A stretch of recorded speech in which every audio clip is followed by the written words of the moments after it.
मांग की जा रही है सत्ता पक्ष की तरफ से कि without any evidence how can you quote the name of home minister of India.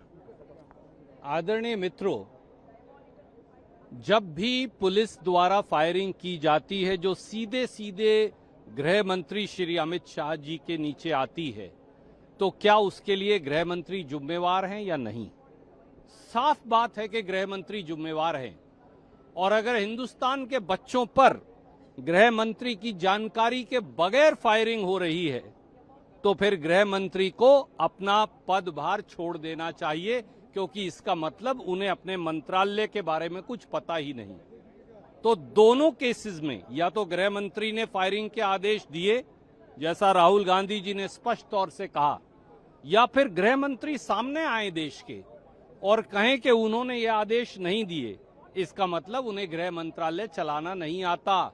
इसका मतलब गृह मंत्रालय को कोई और व्यक्ति चला रहा है। तो ऐसा है तो भी उन्हें अपने पद से मुक्त हो जाना चाहिए।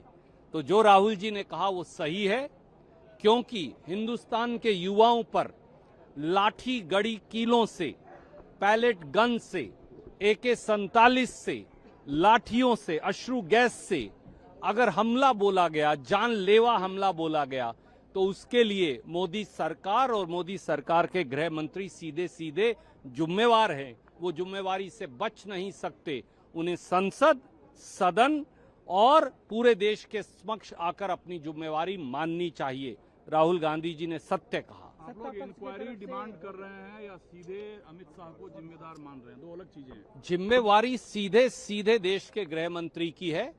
देश के गृह मंत्री को देश और संसद के सामने अपनी जिम्मेवारी स्वीकार के माफी मांगनी चाहिए देश के युवाओं से। सत्ता पक्ष जो है वो राहुल गांधी से माफी की मांग कर रहे हैं, कह रहे हैं जब तक माफी नहीं मांगेंगे तब तक सदन जो है वो लाठियां बीजेपी की सरकार मारे बच्चों को, कीलगड़ी लाठियों से वार बीजेपी की सरकार करे, पैलेट गन्स उनके शरीर पर छलनी कर लहू निकालकर हिंदुस्तान के युवाओं पर बीजेपी की सरकार चलाए, बीजेपी की सरकारें प्रांतों में बच्चों पर AK-47 चलाएं, बीजेपी की सरकार जंतर मंतर पर लाठियां और अश्रु गैस चलाए और जिम्मेवारी विपक्ष की हो, माफी हम मांगे।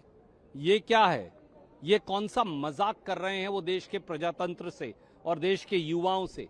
इसलिए सीधे सीधे देश के गृह मंत्री को जिम्मेवारी लेकर संसद और देश के युवाओं से माफी मांगनी चाहिए।